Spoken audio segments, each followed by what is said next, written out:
Hello, everyone. Welcome to New Gen Politics. So let's talk about the third Republican debate that happened last night and who are the winners and losers. And to be honest, I don't think anybody particularly did bad.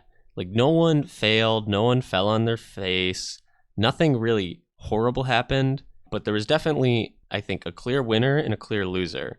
So first off, let's start with Christie and Scott. Both of them pretty much irrelevant. They weren't asked as many questions as the other three. Honestly, nothing exceptional. They didn't really stand out in any particular way, but they got their time.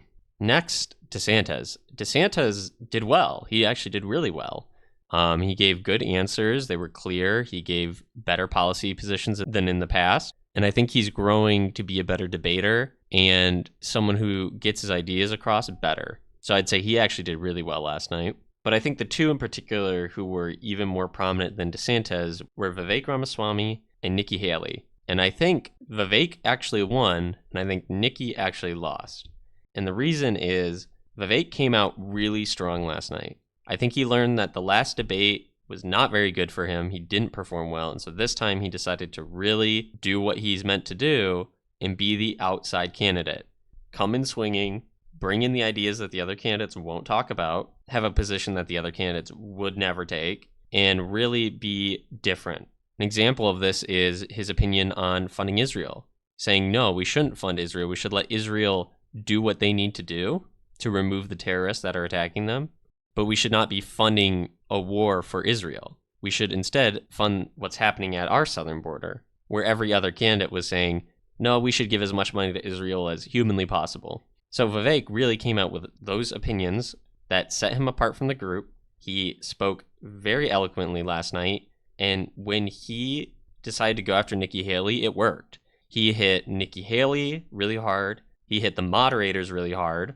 He decided to go on the attack tonight, and that worked for him. That allowed him to win. So good job to Vivek. Next, Nikki Haley, well, she didn't do particularly well. She didn't do anything horrible or say anything terrible, but she definitely showed her colors as a neocon. She showed her colors as a war hawk.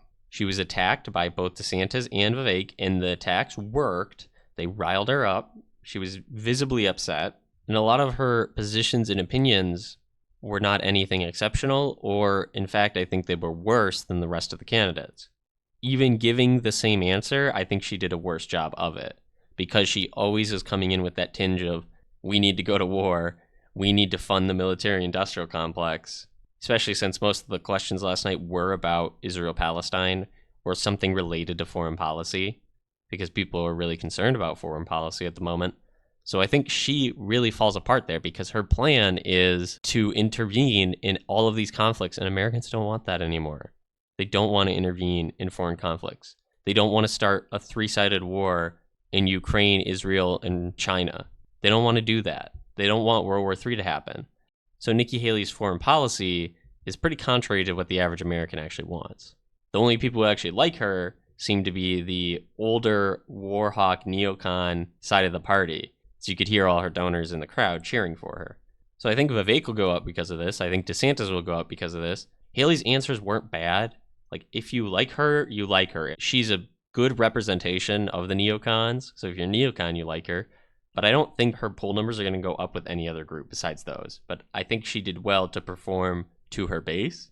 I think Christie and Scott barely made the cut anyways, especially Scott, for the debate. So I don't think they're going to be showing up to the next one. I hope not. They're fine. They did all right, but it's certainly not their year. So they should leave room for, hopefully next time, a debate between 4 specific candidates. I'd love to see Vivek, Nikki Haley, Ron DeSantis, and Donald Trump at the next debate. And now that you've heard what I think, please let me know what you think down in the comments below. And don't forget to like, share, and subscribe.